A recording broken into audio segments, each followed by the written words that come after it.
बच्चों, आज मैं आपको क्लासिफिकेशन और ऑर्गेनिज के बारे में बताने जा रहा हूँ। तो विषय वस्तु को पढ़ाने के पहले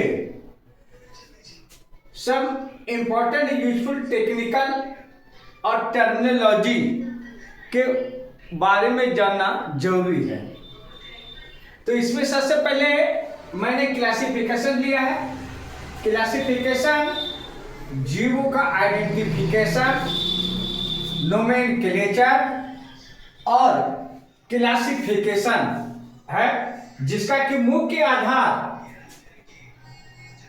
जीवों की स्ट्रक्चर्स, रिप्रोडक्शन, हैबिटेट और न्यूट्रिशन है। इसके आधार पर हम बायोलॉजिकल क्लासिफिकेशन कर सकते हैं। तो फिर से जाने, जीवों की आइडेंटिफिकेशन, नोमेनक्लेचर, क्लासिफिकेशन का मुख्य आधार स्ट्रक्चर्स, रिप्रोडक्शन, हैबिटेट, न्यूट्रिशन है, जिसे बायोलॉजिकल क्लासिफिकेशन कहते हैं। दूसरा है सिस्टेमेटिक्स। सिस्टेमेटिक्स क्या है? Relationship between different types of organism, जितने भी प्रकार के जीव है एंड देयर डाइवर्सिटी, माने जितने भी प्रकार के जीव हैं और वो जिस डाइवर्सिटी में रहते हैं उसके रिलेशनशिप को सिस्टेमेटिक्स कहते हैं। सबसे पहले कैरोलस लिनियस ने अपनी पुस्तक सिस्टमा नेचुरे में सिस्टेमेटिका का उपयोग किया था। यहां देखेंगे 1961 में जी सिप्सन ने जीवों की डाइवर्सिटी का अध्ययन उनके कंपैरेटिव रूप से किया। तो देखेंगे कि कंपैरेटिव रूप में क्या किया? Comparative study of internal structures, comparative study of physiology and comparative study of biochemistry के आधार पर इन्होंने इवोल्यूशनरी रिलेशनशिप को दर्शाया। तो देखेंगे कि जीवों में आइडेंटिफिकेशन, नोमेनक्लेचर और क्लासिफिकेशन को हम टेक्सोनॉमी कहते हैं। एक्चुअली ये क्लासिफिकेशन, सिस्टेमेटिक्स और टेक्सोनॉमी आज के वैज्ञानिकों ने एक पर्यायवाची शब्द के रूप में लिया है। आप देखेंगे नोमेनक्लेचर। दुनिया में बहुत से प्रकार के जीव जंतु है जिसका कि अध्ययन करना आसान नहीं है। यदि उसकी सही पहचान हो सके तभी हम उसको सही नाम दे सकते हैं। तो वैज्ञानिकों ने विभिन्न प्रकार के जीव जंतु, जिसका कि स्थानीय नाम, भाषाई नाम अलग अलग होते हैं, अंग्रेजी नाम अलग होते हैं, अलग अलग जगह पर उनको अलग अलग नाम से पुकारे जाते हैं, जिससे कि काफी कठिनाई होती है। तो इन्होंने एक ऐसा सिस्टम, ऐसे नामकरण को दिया जिसको कि दुनिया के सभी लोग मानते हैं। तो सबसे पहले बॉटनी में देखेंगे, प्लांट्स में देखेंगे ICBN यानी international code of botanical nomenclature. दुनिया में जितने भी प्लांट्स है इनके द्वारा इसका नामकरण मान्य है। उसी प्रकार दुनिया में जितने भी जीव्स है, एनिमल्स है, उसको ICZN यानी international code of zoological nomenclature के अंतर्गत उसका जो नामकरण किया गया है। तो इस नामकरण को जो है साइंटिफिक नेम कहेंगे। साइंटिफिक नेम में होता है क्या?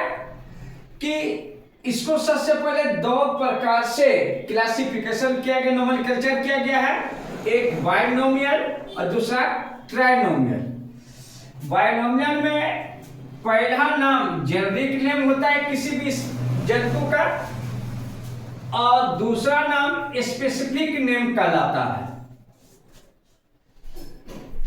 जेनेरिक नेम का पहला लेटर कैपिटल में और बाकी सभी स्मॉल में लिखा जाता है, जबकि स्पेसिफिक नेम का सभी वर्ड सभी लेटर्स स्मॉल में लिखा जाता है और जेनेरिक नेम और स्पेसिफिक नेम को दोनों को अलग अलग अंडरलाइन किया जाता है।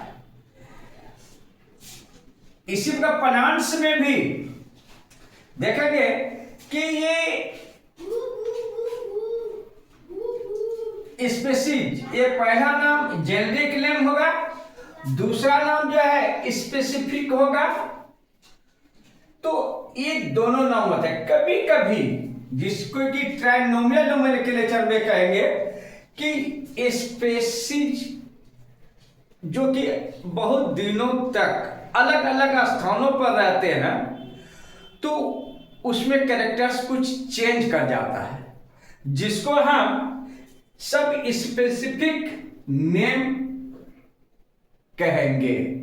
तो इस प्रकार देखेंगे बाइनोमियल नोमेनक्लेचर में जेनेरिक नेम और दूसरा स्पेसिफिक नेम होता है, जबकि ट्राइनोमियल नोमेनक्लेचर में जेनेरिक नेम, स्पेसिफिक नेम और सब स्पेसिफिक नेम होता है। तो ये जो है एनिमल्स होता है और ये जो प्लांट्स में जबकि देखेंगे सब स्पेसीज एनिमल्स में लिखा जाता है, जबकि प्लांट्स में इसको वैरायटी लिखा जाता है। अब देखेंगे कि पूरी जीवों को इसको क्लासिफिकेशन इसके 7 टेक्सोनॉमिक कैटेगरी में बांटा गया है।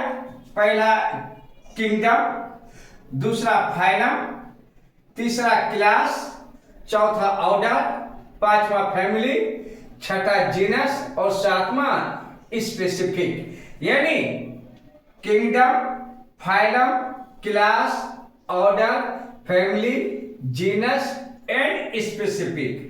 प्लांट्स में फाइलम के स्थान पर डिवीजन होता है। तो देखेंगे कि इस प्रकार जो है ये टेक्सोनॉमिक कैटेगरी का सबसे बड़ा भाग किंगडम और सबसे छोटा यूनिट स्पेसीज कहलाता है। अब हम देखेंगे कि सिस्टम्स ऑफ बायोलॉजिकल क्लासिफिकेशन, जो कि बहुत से साइंटिस्ट ने बार बार अपना अपना विचार दिया है। तो कैरोलस लिनियस ने आर्टिफिशियल सिस्टम ऑफ क्लासिफिकेशन दिया,